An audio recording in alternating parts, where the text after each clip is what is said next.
ఈరోజు శ్రీ రామనాథ్ టెంపుల్లో ఉన్నాం. ఈ దేవస్థానం గోవా రాష్ట్రంలోని పోండా తాలూకా బందోరా గ్రామంలో ఉంది. పోండా ఆలయాల పట్టణంగా ప్రసిద్ధి చెందింది. ఈ ఆలయంలో శివుడిని శ్రీ రామనాథుని రూపంలో పూజిస్తారు.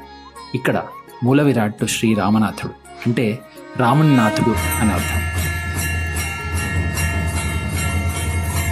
ఈ దేవాలయంలో మూల విరాట్టుతో బాటుగా శాంతేరి, లక్ష్మీనారాయణ, బేతాళ, కాలభైరవ, సిద్ధినాథ దేవాలయాలు కూడా ఉన్నాయి. ఇక్కడ శివలింగం చాలా ప్రాచీనమైనది. అందమైన ఆలయ వాస్తుశిల్పం, ఎత్తైన దీపస్తంభం, విశాలమైన అగ్రశాల, ప్రశాంతమైన వాతావరణం ఈ ఆలయపు ప్రత్యేకతలు. రామాయణ కథ ప్రకారం లంక యుద్ధం అనంతరం రావణాసురుని సంహరించిన శ్రీరాముడు బ్రహ్మహత్య పాప విమోచనం కోసం శివలింగాన్ని ప్రతిష్ఠించి శివుడిని ఆరాధించాడు.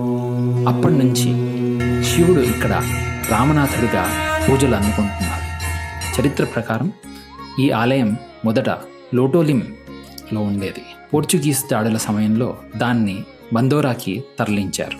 మహాశివరాత్రి, కార్తీక పౌర్ణమి, మాఘమాసంలో జరిగే వార్షిక జాతర ఈ ఆలయంలో జరిగే ముఖ్య ఉత్సవాలు. శ్రీ రామనాథుడు అనేక గౌడ్ సారస్వత బ్రాహ్మణ కుటుంబాల కులదైవం. గోవాలోని ఇతరులు కూడా ఆయనను తమ కులదైవంగా పూజిస్తారు.